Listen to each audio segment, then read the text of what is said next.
Eu sou Thiago Adorno e a gente está aqui para falar de carnaval. No Carnaval é Arte, você vai conhecer um pouco sobre a história do Bloco do Adorno e outros 12 blocos de rua convidados. É isso mesmo, nessa roda de conversa proposta para a Secretaria Municipal de Cultura e que foi contemplada com o prêmio Maria Alice Vergueiro da Lei Aldir Blanc, a gente vai ter 12 programas que vocês vão poder assistir nas redes sociais e também no YouTube de toda a galera. Hoje, aqui no nosso especial Carnaval é Arte, a gente vai conhecer a história do Bloco Pagu.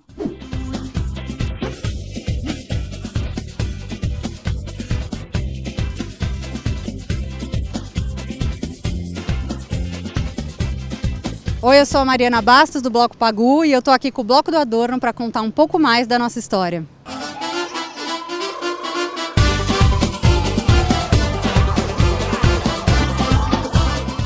Mari, conta pra gente a relação do Pagu com o centro da cidade de São Paulo. Bom, o Pagu é um bloco que nasceu no centro, né? Ele desde o primeiro ano que a gente desfilou, que foi 2017, até agora 2020, ele continua tendo seu desfile oficial lá.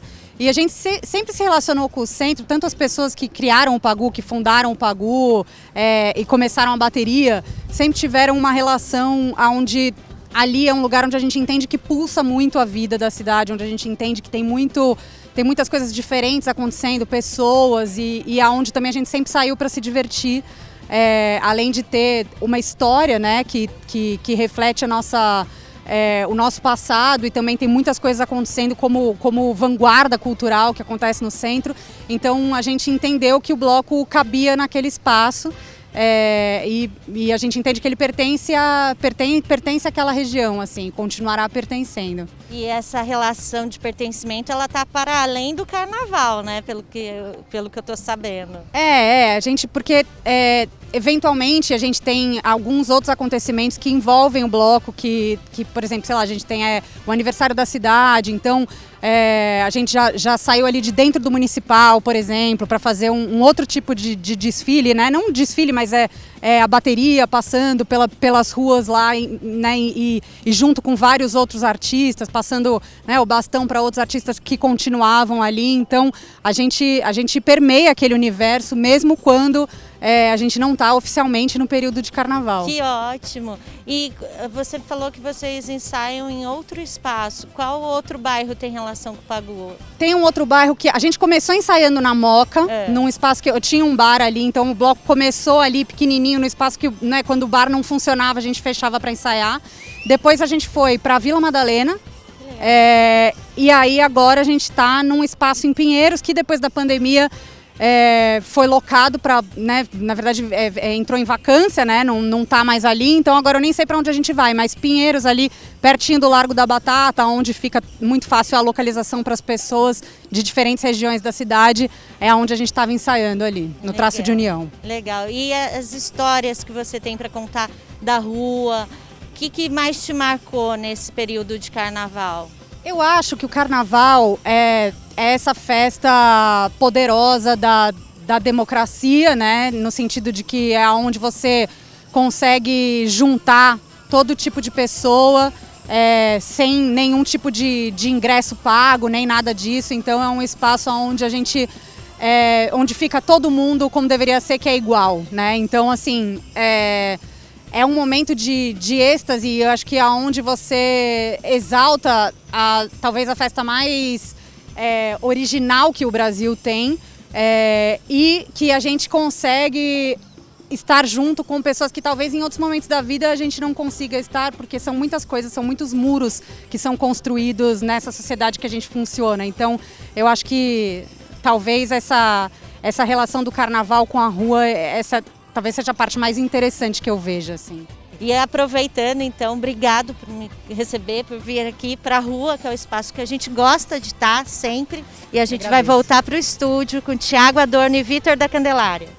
Obrigado, Renata Araújo, minha amiga, parceira e foliã, que vai rodar aí pelas ruas de São Paulo, conhecendo mais sobre os blocos de rua do Carnaval de São Paulo. E aqui no estúdio eu tenho junto comigo Mari Bastos, fundadora do Bloco Pagu, Verônica Borges, regente do Bloco Pagu, Tereza Menezes, fundadora do Pagu, e ele que não poderia faltar, que está entre nós, Vitor da Candelária, diretor musical do Bloco do Adorno. Bem-vindas e bem-vindo!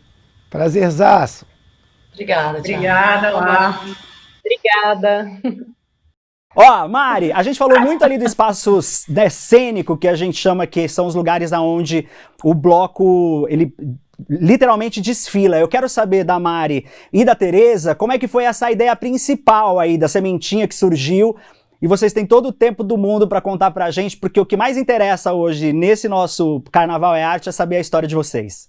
Bom, a ideia veio sua, né, Mariana? A ideia principal. Opa, vamos lá, temos uma coisa aí.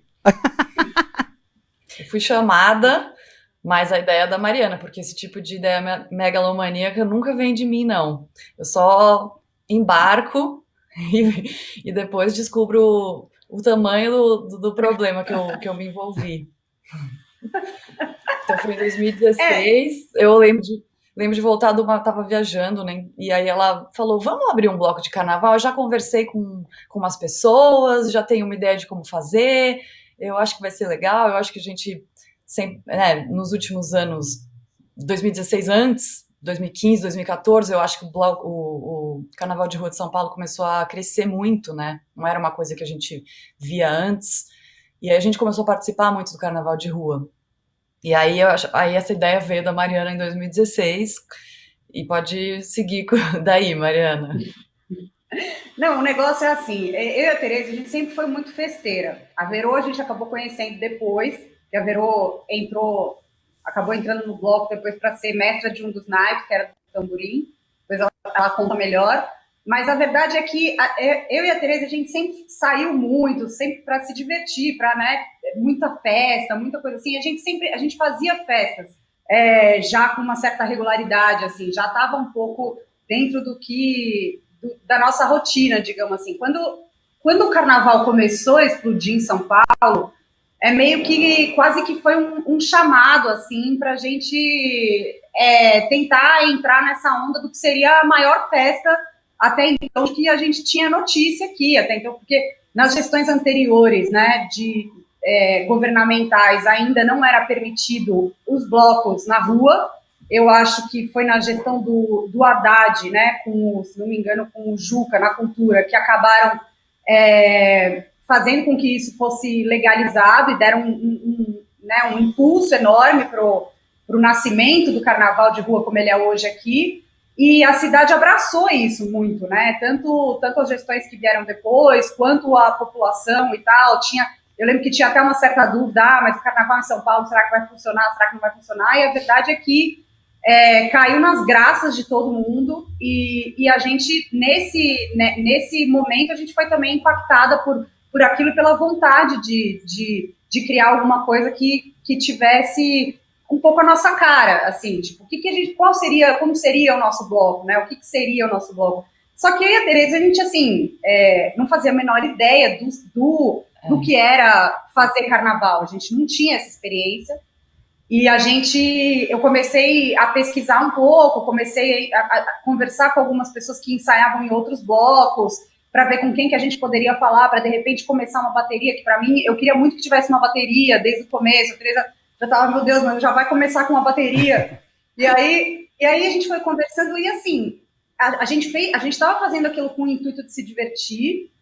De qualquer forma, a gente queria fazer uma coisa já que começasse meio fazendo direito, porque a gente começou a perceber que era um trabalho enorme fazer aquilo. Então, só de você ter que arrumar um lugar para você ensaiar, para você começar um grupo novo, para você chamar todas as pessoas que precisam ali, ensinar outras pessoas a tocarem, para pessoas que nunca pegaram um instrumento aprenderem a tocar, depois para você ter um carro de som, para você ter toda a questão de burocrática com a prefeitura, etc. Então a gente percebia que, tipo, nossa, cara, é um negócio que não é assim do dia para a noite, sabe? É uma coisa que realmente exige uma energia, uma dedicação. Então vamos se dedicar aqui e fazer o negócio funcionar direito, sabe? E aí a gente mergulhou. Fala. A gente, para entender, a gente é formada em cinema, a nossa experiência primeira é com audiovisual e enfim, já é complicado, aí a gente promovia festas, né? Então, assim, para 400, 600 pessoas às vezes, então, eventos grandes, mas aí o carnaval é uma proporção nunca antes, que a gente nunca tinha feito nada para tanta gente e com tanta gente envolvida. Então, realmente foi um salto de experiência, assim. Não foi algo que a gente sabia o que seria, não. Foi bem ousado, eu acho. Hoje, olhando em retrospecto, eu penso que foi uma ideia muito ousada aqui. Uma pausa aqui no papo com a turma do Bloco Pagu, porque eu fui até a Lapa com a Renata Araújo para conhecer mais sobre a história do Bloco do Adorno. Vamos lá? Oi, pessoas lindas, maravilhosas. Estamos aqui na Praça Cornélia, onde aconteceu a primeira edição do Bloco do Adorno. E a gente vai conversar com o Thiago para saber tudo o que aconteceu. Olha só, na rua é que acontece o carnaval e a gente não podia deixar de estar aqui, mesmo seguindo todos os protocolos. E aí, vai ter carnaval? Renata, ó, é muito difícil a gente começar um ano agora de 2021 cheio de incertezas, porque a gente sabe do momento que todo mundo está passando, mas eu vou dizer para você uma coisa, pro Bloco do Adorno vai ter carnaval. Essa ideia que a gente teve de conversar, esse bate-papo com os 12 blocos de carnaval é muito importante para mim, porque é um jeito de deixar acesa a chama do carnaval, pelo menos nesse tempo que a gente sabe que em fevereiro pode ser que não tenha, mas nesse período de carnaval, que era um período que a gente começa a trabalhar já no meio do ano e vai indo. Esse jeito de conhecer os blocos, de colocar luz nas pessoas que fazem acontecer o carnaval os blocos de rua da cidade de São Paulo, é um jeito que a gente entendeu de possibilidade de colocar o bloco na rua, das pessoas que estão assistindo acompanharem junto com a gente e conhecerem junto com a gente um monte de bloco. A maioria dos blocos que a gente escolheu são blocos que a gente não conhece, então a gente vai trazer junto com você, conhecendo todo mundo, ou então lá no estúdio junto comigo, essas pessoas para estarem junto com a gente e mostrarem que eles são de verdade quem faz o Carnaval de São Paulo. São as pessoas que fazem o Carnaval de São Paulo. Então eu te respondo de antemão, e para você que está assistindo a gente, que vai sim, no Bloco do Adorno, em 2021, vocês vão acompanhar junto com a gente e vai ter carnaval. Vai ser prolongado ainda, uma delícia. É isso aí. Beijo, pessoal. Vejo vocês no estúdio. Eu também, que eu tô aí. Eu quero que vocês contem pra gente, porque muita gente conhece, é muito louco como a partir do bloco, os nomes eles ficam conhecidos, né? Então assim, Pagu a gente sabe que é o bloco, muita gente sabe que é o bloco, mas não é todo mundo que conhece a história da mulher, da Pagu. Eu queria que vocês contassem com relação à escolha do nome e da importância disso que a gente falava e já pensava, né, há uns anos atrás, inclusive do que você falou de quando foi a construção, de você sentir esse impulso do bloco de carnaval acontecer lá quando tinha a história do Haddad e tudo mais, e os blocos estavam tendo um incentivo mesmo para a coisa acontecer. Como é que a escolha do nome Pagu veio a partir da Patrícia, da mulher, e vocês chegaram a essa conclusão de que seria um bloco com esse protagonismo feminino? Então, o que aconteceu foi que, quando a gente começou com essa história de ter o bloco, a gente não queria que fosse só mais um bloco. A gente falou, tem vários blocos legais na cidade e tal, talvez a gente tenha que ter um conceito, tanto alguma coisa que reflita bastante a gente, as nossas vontades, etc., como que, de certa maneira, se diferencie dos demais blocos. Por que nosso bloco vai ser o nosso bloco, né?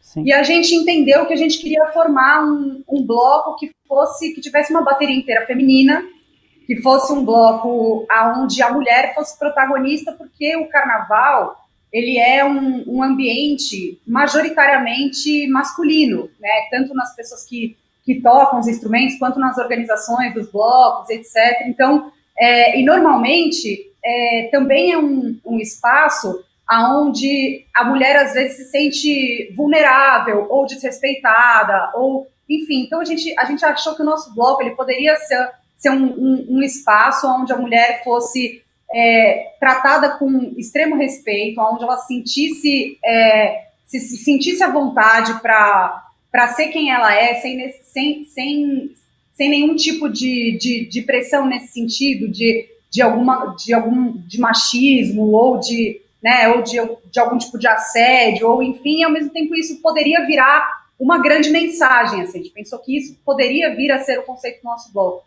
E aí entendemos que dentro disso, né, de um espaço onde você se dedicava ao respeito e à liberdade individual da mulher, a gente poderia trazer as questões de equidade nessa questão musical, sabe, da gente ver mais mulheres tocando e afins, e a gente começou a pesquisar mulheres que poderiam representar bem o que era o nosso bloco, né? Então a Pagu, ela veio entre alguns nomes que a gente tinha pesquisado, e a gente entendeu que podia ser ela, porque ela tinha a Pagu, ela era uma mulher muito à frente do tempo, ela era uma mulher que frequentava ambientes que eram extremamente masculinos, mas onde ela exigia uma outra, que a mulher fosse enxergada de uma outra maneira. Então ela era uma mulher muito multifacetada também, ela era artista, poeta, ela era escritora, ela era uma militante política, né? Ela era uma mulher muito corajosa, que desafiava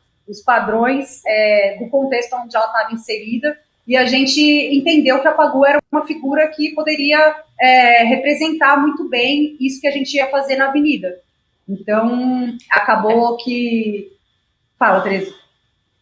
Não, só é importante dizer, a gente não é o primeiro bloco com bateria feminina. A gente tem o Ilu aqui em São Paulo, que é um bloco que faz isso há o quê? Virou 20 anos, né? Então, a gente quis fazer mais um bloco com bateria feminina, porque... Vamos colocar, já que a gente está falando aí, em outros blocos que faziam. Já que a gente tá falando dessa parte musical aí, musical acendeu a chama, né? Eu quero falar com a Verô, porque, Verô, um dos momentos icônicos, né, do Pagu, e eu tive lá no meio da multidão nesse último carnaval, é você regendo aquelas mulheres todas com empoderamento, assim, de encantar. Eu acho que são as fotos mais lindas do carnaval, dos blocos de rua do Carnaval de São Paulo, é você lá em cima. Então queria que o Vitor entrasse aí, junto com a gente no nosso papo, para falar dessa musicalidade aí e de como é que foi a sua primeira experiência regendo o Bloco Pagu. Começa falando isso, aí o Vitor segue depois com ele. Tá bom.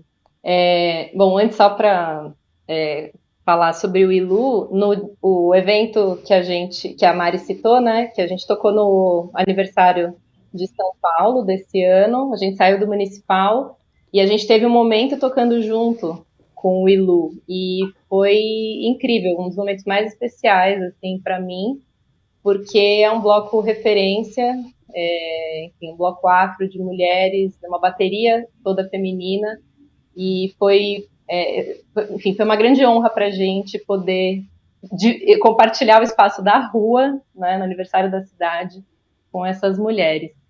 E, bom, obrigada pelo elogio, as fotos. Eu sempre brinco que, assim, eu preciso apitar a bateria, então eu não garanto nenhuma foto bonita, porque eu estou sempre fazendo careta, eu estou sempre, né, enfim, extremamente concentrada, então eu não estou vendo nada do que está acontecendo de registro, de vídeo, mas de fato é um momento único. Esse ano foi meu segundo ano à frente da bateria como regente. Nos 2 primeiros anos eu fui mestra do tamborim, e o Pagu tem experiência de vários outros blocos, de blocos de vários tamanhos e jeitos. Eu estou há praticamente 15 anos no carnaval, e cada bloco tem a sua característica, tem o seu estilo, né? Tem a sua forma de ser e de ocupar a rua e de fazer a sua música, a sua batucada.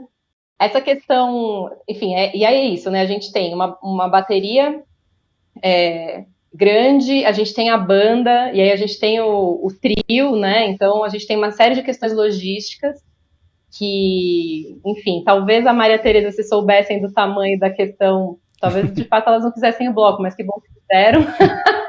E que bom que elas são excelentes na condução de tudo, na produção, porque tudo dá certo, mesmo quando dá algum problema dá certo. Então, quando eu tô ali em cima, no trio, e apitando, eu tava pensando sobre isso, o que acontece dentro de mim para eu conseguir ir ali, né? Porque nos ensaios eu apito ou no chão ou no palco, né? Então eu tô numa distância, eu tô muito mais próxima das pessoas e numa altura bem mais tranquila, né? Pensando a altura do trio. Eu tava completamente escura, cabo de aço, bombeiro, guarda-reio, tinha tudo. Em alguns momentos, de fato, eu tava achando que, né, qualquer coisa eu dou uma voadinha aqui e volto, porque preciso apitar. Apitei deitada, apitei sentada, apitei ajoelhada. É a impressão que dá mesmo de quem está assistindo, que você tem asas. Muito legal. Mas, assim, mas aí é que tá, né? De fato, isso. Quando eu tô ali, eu tenho certeza do que eu tenho que fazer, mesmo não sabendo como vai ser, mas tem uma parte que a gente, obviamente, sabe tintim por tintim, porque são muitos meses de ensaio. E tem uma outra questão importantíssima na bateria, que eu não trabalho sozinha, né? A gente trabalha em conjunto, a gente trabalha em equipe, cada naipe tem a sua mestra, e então eu e as mestras, a gente é uma só nessa condução, né? Então, as mestras são as professoras das ritmistas, né? Das alunas. Eu, como falei, né, comecei no tamborim, então a gente está sempre, enfim, a gente está fazendo a mesma coisa, só que eu estou ali à frente do conjunto todo, mas o trabalho, ele é feito totalmente em equipe e aí em conjunto com a banda, claro. Vamos para Lapa, junto comigo, para conhecer um pouco mais sobre a história do Bloco do Adorno. Estou aqui com o Thiago Adorno, na Praça Cornélia. A gente veio conversar sobre o Bloco do Adorno, porque um bloco de carnaval na Lapa. Por que, gente? Por que na Lapa? Por que na Lapa? Gente, o Bloco do Adorno foi criado para um encontro de amigos e foi na Lapa que eu nasci. Eu nasci aqui na Rua do Ilho, 538, apartamento 43. Eu fico aqui olhando as coisas e fico até emocionado, porque foi aqui que eu nasci. Agora acabei de saber que o nome do edifício é Edifício Dourado. Já combina. Um edifício que chama Dourado. Eu achei maravilhoso isso. E aí o lugar onde eu nasci era aqui, e eu passei a minha infância toda, estudava aqui na frente, coleginho de criança e tudo mais, e saía por essas ruas aqui da Lapa, onde a gente passou, inclusive a gente vai passar depois também, que foi o lugar onde o bloco teve a chuva o ano passado, né? Ano retrasado teve uma chuva, uma tempestade, todo mundo ficou curtindo na chuva.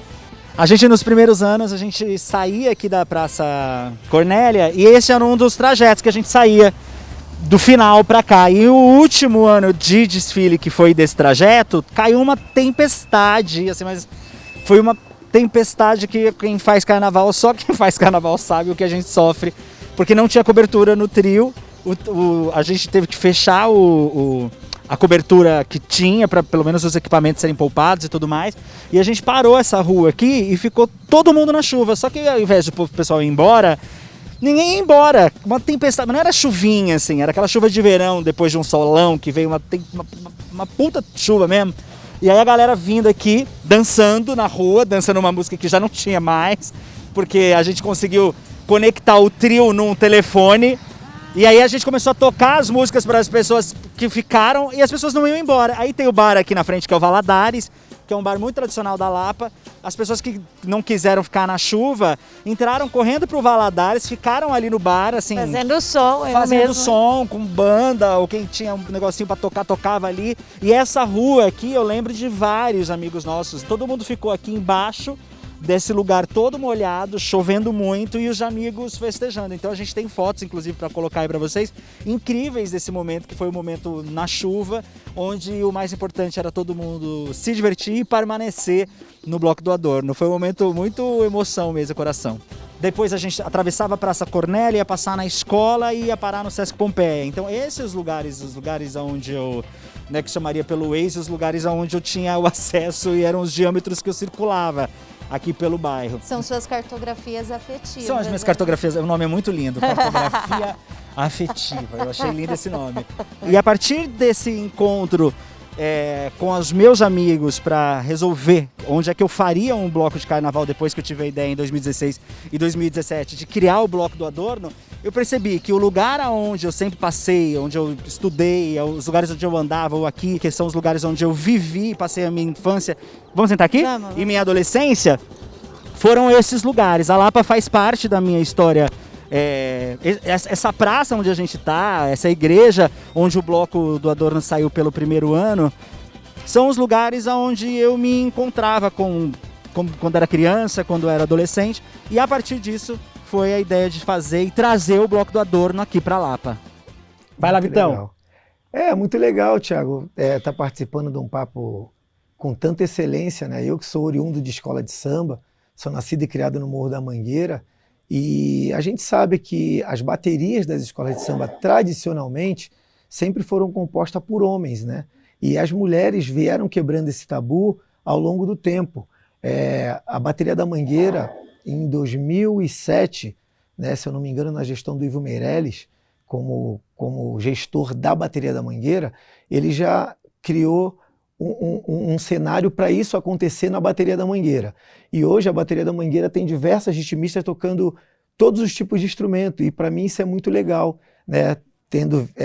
Vendo essa evolução e ouvindo elas falarem assim, eu fico mais feliz, porque eu acompanho o Carnaval de São Paulo e cada vez mais eu vejo mulheres nas baterias do Carnaval de São Paulo e do Rio de Janeiro. E muitas mulheres com protagonismo, né? Tem mulheres em ala de repiques que fazem chamadas de repique bossa, tem mulheres como diretoras de tamborins, tem mulheres diretoras de chocalho, diretoras de agogô, tem mulheres que tocam surdo, né? Coisa que há muito se dizia que era instrumento para homem e tal, e isso tudo vem sendo quebrado assim, muito naturalmente, e pelo trabalho de blocos como o Pagu e pelas militâncias, né, que a gente vê aí no dia a dia fora o Carnaval. E eu queria até fazer uma pergunta para a nossa regente, como ela vê esse cenário nas escolas de samba, né? Porque eu vejo o Pagu, o Ilu e tal, com uma bateria formada tipo por 99, 100% de mulheres, né? E como vocês veem, cada vez mais a inserção de mulheres nas baterias das escolas de samba, né? Porque vocês devem saber que antigamente era muito difícil o ingresso de uma mulher em qualquer instrumento que fosse. Hoje tem naipes de bateria totalmente feito por mulheres. Eu queria saber a opinião das três, né, e mais da nossa regente em relação a isso. Esse ingresso das mulheres com protagonismo nas baterias de escolas de samba de Rio e São Paulo. Sim, bom, vou começar então. Eu comecei a tocar em uma bateria universitária que criou um bloco de carnaval de rua, mas tudo isso aconteceu ao mesmo tempo em que eu já comecei também na escola de samba. A minha escola de samba é a Nenê de Vila Matilde, e eu fui ritmista por 10 carnavais lá nos últimos anos, que eu acabei não saindo, mas enfim, na escola do coração. Então, eu comecei direto na escola de samba, posso dizer, né? Sempre fazendo junto, né? O bloco de rua e o AMB. E, de fato, quando eu comecei, que foi em 2000, meu primeiro carnaval foi em 2007, eu tocava agogô de 4 bocas na Nenê, era onde tinha a possibilidade, né, de integrar o naipe. E, naquele momento, as mulheres estavam basicamente no agogô, algumas no chocalho, tinham umas 2 no tamborim, e era isso. Talvez uma na cuíca, e nenhuma tocando os instrumentos que a gente chama de instrumento pesado, né? Surdo, caixa e repinique. E dentro da Nenê, eu fui a primeira mulher a tocar caixa, em 2012. Não tinha nenhuma mulher tocando nenhum instrumento pesado, e no carnaval de 2012 desfilei na caixa. Depois de em 2008 eu pedi, ouvi, não, você sabe, né, mulher não pode. Aí em 2010 eu pedi, aí a escola caiu. Aí, 2010, 2011, carnaval de 2010. Aí em 2011 eu pedi, e aí falando, tudo bem. Aí como a escola tinha caído, aí mudou a diretoria, eu falei, putz, eu tenho que pedir de novo. Aí eu pedi de novo, vem ensaiar. E aí eu consegui ensaiar ao longo do ano de 2011. E aí eu consegui desfilar no carnaval de 2012 na caixa. De lá para cá, e assim, a gente está falando da Nenê, uma escola, uma das mais importantes escolas do Brasil, ali em São Paulo, tem mais de 70 anos, e até 2012 não tinham mulheres tocando pesado. E de lá para cá, eu percebo muita mudança, um caminho de transformação muito promissor, que quantitativamente ainda a gente tem muito que conseguir aí ampliar e de fato ocupar esses lugares, mas em qualidade, sinceramente, nunca foi ruim, porque para ser uma mulher dentro desse espaço, para ser uma mulher que consegue tocar um instrumento dentro de uma escola de samba, a gente sempre tem que chegar provando que é capaz. Então não existe tocar mal, não existe ramelar, não existe, sabe, fazer menos do que o máximo possível e ainda assim ser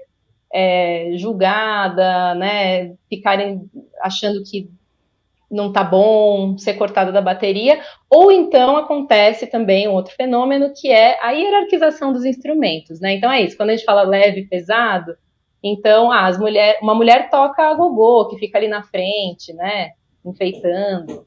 Toca o tamborim que é menorzinho. Toca o chocalho, porque, sei lá, existem várias justificativas, mas que, assim, ignoram que todos os instrumentos são importantes, que todos têm a sua função na batucada, e que a questão de, mas é muito pesado, mas não vai aguentar. Gente, resistência física a gente adquire treinando. Qualquer instrumento que qualquer pessoa pegar para tocar, se ela ensaiar, se dedicar, estudar, enfim, aprender a tocar aquele instrumento, ela vai tocar. E uma coisa que é... a gente tem hoje... tem Instagram, tem Facebook, a gente tem grupos, páginas que justamente registram, entrevistam essas mulheres que estão nas batucadas. Então a gente tem Mulheres no Ritmo, né, que é a principal página de divulgação da gente, né? Sim. E esse movimento vem aumentando e quanto mais a gente consegue se ver nas baterias, mais a gente pode acreditar que a gente pode, mais a gente começa a criar o desejo possível, porque quando eu comecei e fui na Nenê, e aí aconteceu, a minha história se deu porque eu comecei numa bateria que não me questionou por eu ser mulher. Então, ninguém falou, você não vai tocar isso, ou, enfim, ninguém me desencorajou. Tanto que eu fui lá pedir para tocar caixa, ouvi um não, e continuei lá. Continuei tocando a gogô.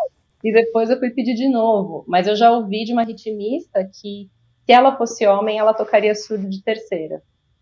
E aí isso me mata por dentro, porque, então o que vai ter que acontecer para ela tocar?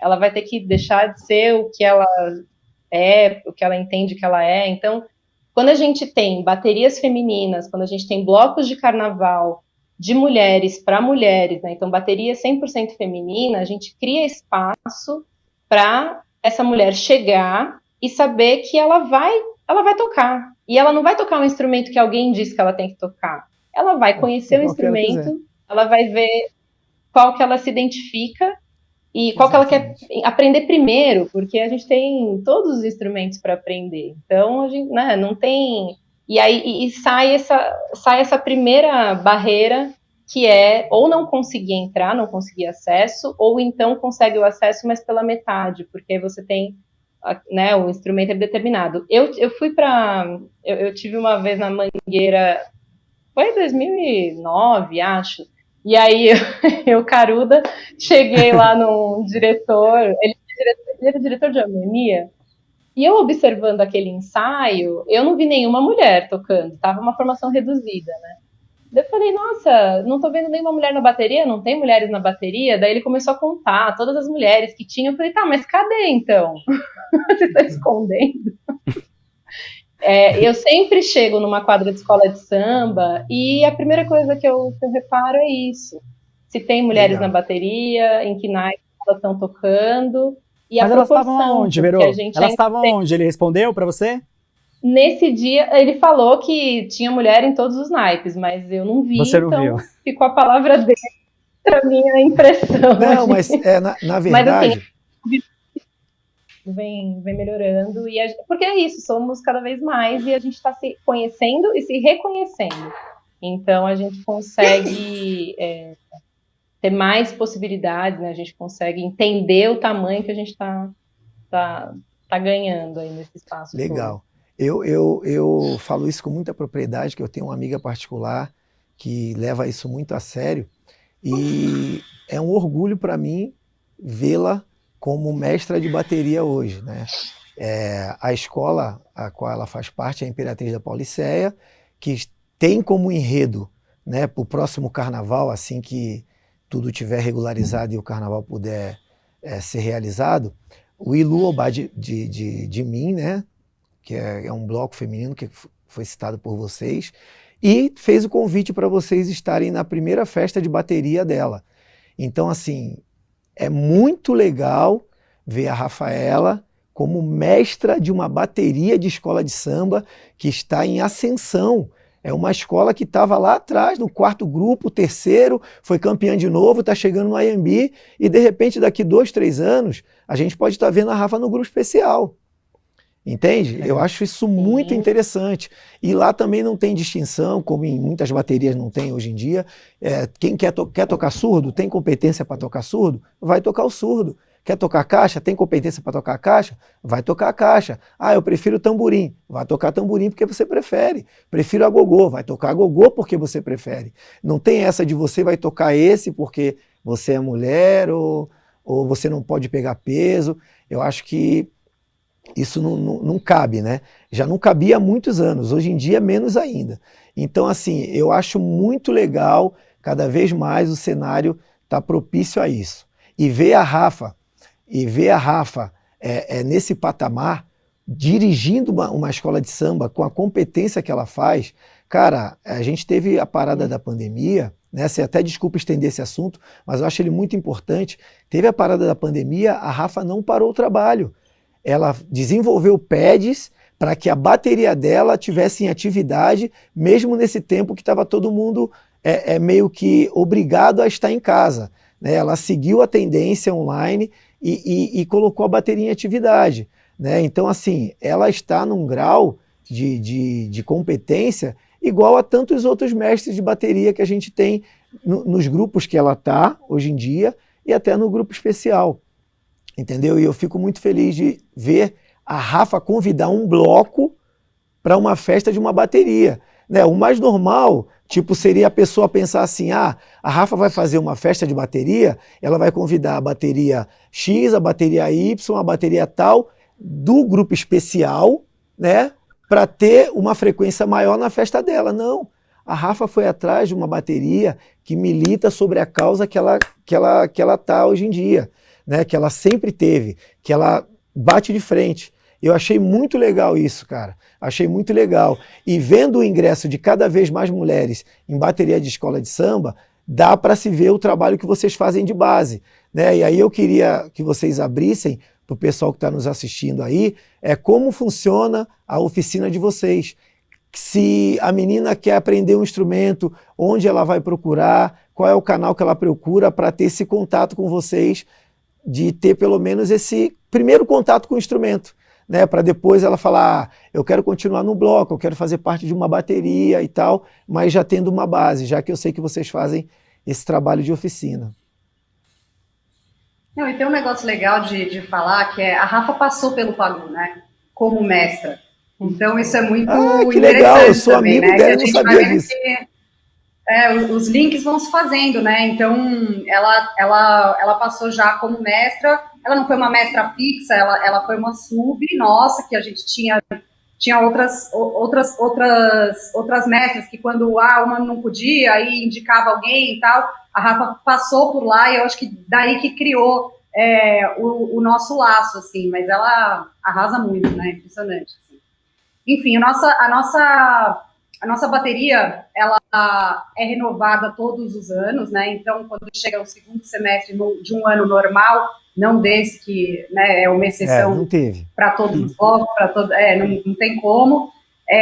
Mas a gente abre as inscrições e a gente anuncia nas nossas redes sociais que a gente vai abrir um tempo antes. Quando a gente abre, a gente faz uma matrícula via internet e a pessoa pode ir pode fazer uma aula experimental, pode ir lá ver se gosta, se não gosta, se acha que tem, que tem a ver com ela, que não e tal. E a gente começa os ensaios, né, com um período limite para a entrada das ritmistas, que inclusive isso fechado junto com a regência, com a direção musical e tal, de qual que é o tempo mínimo que a gente precisa de ensaio. Então você tem um prazo ali um prazo máximo para você se inscrever, e aí a gente vai fazendo um trabalho que dura mais ou menos uns 6 meses, que varia de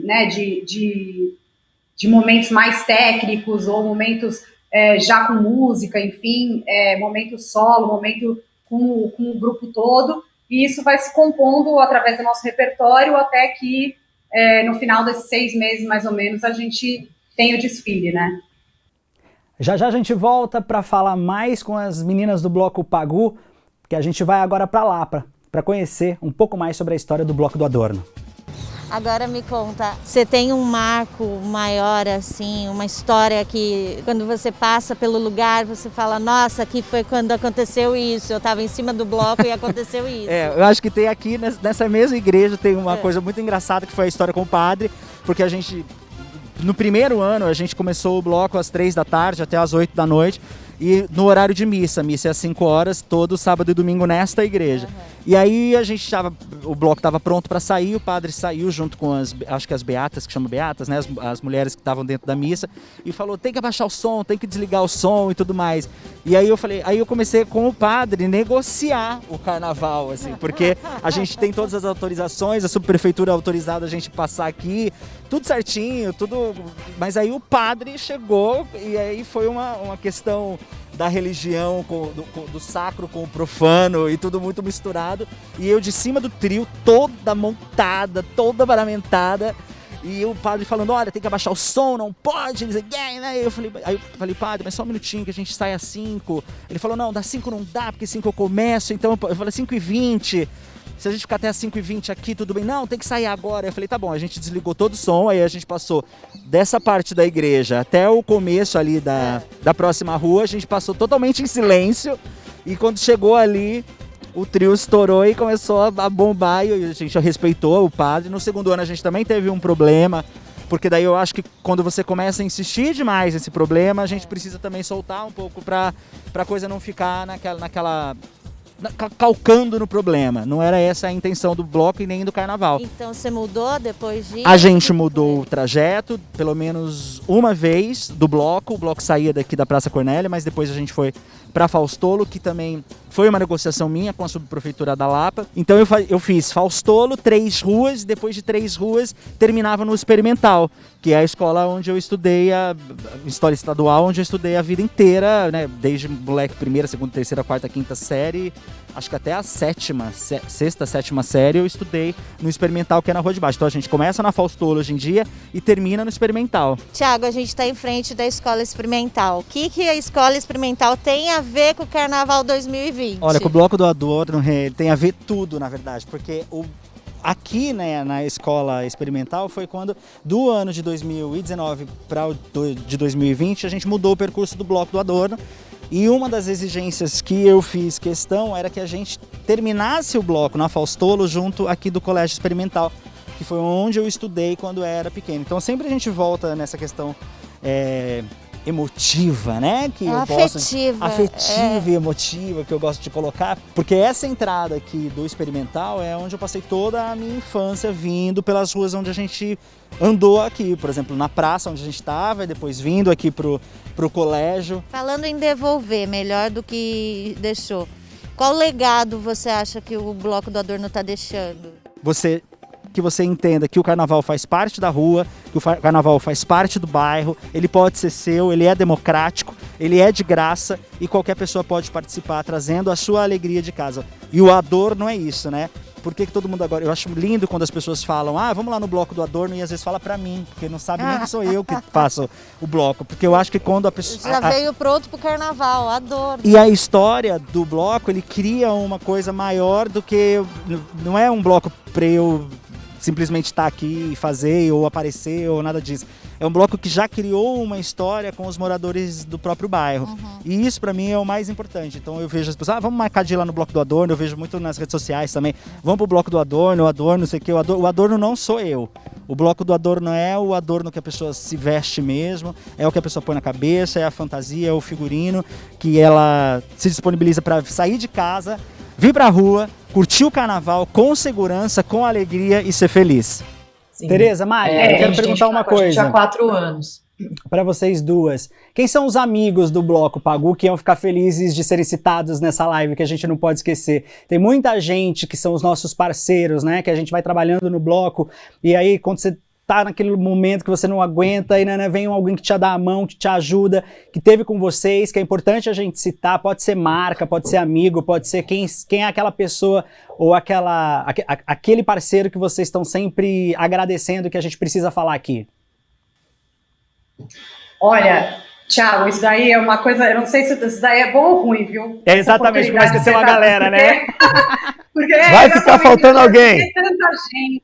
Vai. Então, assim, eu acho que a gente não tem como não citar aqui a nossa banda e as nossas mestras, que são, assim, pilares do bloco, sem o qual o bloco não existe, as nossas ritmistas, com certeza, né? Que digamos assim, que é a família Pagu, que é o que deixa isso de pé. E aí, assim, a quantidade de aí gente já tá 90% já tá 90% citado já aí. Exatamente. E aí, não, a gente tem um patrocinador que desde o começo tá com a gente, que é muito importante, que é a Amstel, que é o nosso patrocinador que veio com a gente todos os anos, assim. Então, os outros patrocinadores, eles têm variado, dependendo do ano. A gente tem um, mas digamos que se a gente não tivesse tido a Amstel desde o início, talvez a gente não tivesse conseguido colocar o bloco de pé da maneira como a gente colocou. Então, eu acho que nesse sentido, eles são bem importantes, assim, pra gente. E aí, enfim, aí, gente, entra uma lista de gente que vem junto, assim, que aí eu não vou nem começar, porque, não sei, Tereza, se você quiser... Vai lá, Tereza. Eu acho importante citar o Claudinho. O Claudinho é do Pagu, Claudinho Santana, mas ele tá com a gente desde o primeiro ano e ele ajudou, inclusive ele que trouxe a Verô como mestra, que foi muito nosso elo das pessoas que trabalhavam mais com outro, né, com outro meio, com outro ambiente, trazer as pessoas que já estavam no samba, já estavam nas escolas.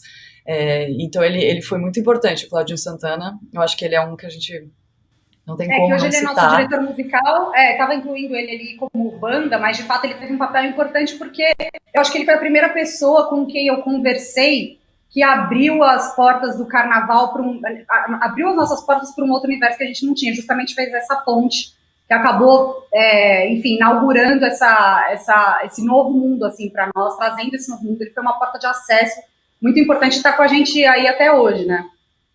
A intenção do nosso Carnaval é Arte aqui é mostrar, nesse ano que a gente não vai pra rua, ou se for, vai em uma outra data, enfim, a gente não tem certeza de nada, é mostrar que por trás desse projeto, que é um projeto tão lindo do nome do Bloco do Carnaval, de o lugar onde já tá ali na rua, que todo mundo vai atrás, é mostrar que por trás existe um trabalho enorme de pessoas, né? E aí a gente trazer 12 blocos para conhecer quem são essas pessoas, eu acho que a gente, nesse episódio do Pagu, conseguiu entender quem são as mulheres que estão por trás e que fazem a história do Bloco Pagu acontecer. Quero começar com a Tereza agora, a gente está chegando no momento final, para essas palavras aí finais para você responder pra gente aqui do Bloco do Adorno. E aí, vai ter carnaval? Você está jogando na minha mão. Nossa, a gente tá, olha, o projeto é pra gente responder junto. Especulando aqui, absolutamente uma especulação. Eu sinceramente, assim, no nosso caso, que é um bloco que não precisa de muito preparo até o desfile, então a gente, como a Mariana falou, tem 6 meses de oficina, a gente já vai sair de um outro desenho de carnaval. Mesmo se esse carnaval acontecer em julho, já vai ser outro desenho do que são os nossos anos, né, tem sido os nossos anos. Não temos como fazer 6 meses de oficina, então se o carnaval acontecer em julho, que eu acho que ele só deveria acontecer com segurança, a gente vai repensar e vai fazer do melhor jeito possível em outro formato, se for preciso. Mas se não acontecer porque a gente não tem a vacina, a gente entende esse ano como sendo o carnaval precisaria seguir todos os procedimentos de segurança e aí a gente não faria. Uma pena, mas é o que temos, né? É o que a gente tem agora. Verô, e pra você, e aí vai ter carnaval? Como é que você tá resolvendo aí dentro de você essa questão? Que é o que todos nós temos uma resposta, e as suas palavras finais também, por favor. Sim, olha, dentro de mim tá uma loucura, mas assim, eu prefiro... Mas assim, pra mim é isso, se não tem segurança para aglomerar, não vamos aglomerar, não faz o menor sentido, porque é um carnaval que a gente, infelizmente, não vai poder fazer do jeito que a gente gosta, do jeito que a gente sabe fazer, para todos os outros carnavais da vida, né? Tem milhares, milhões de pessoas morrendo, de fato, por conta desse vírus. Então, é melhor um ano diferente do que mais nenhum carnaval, né?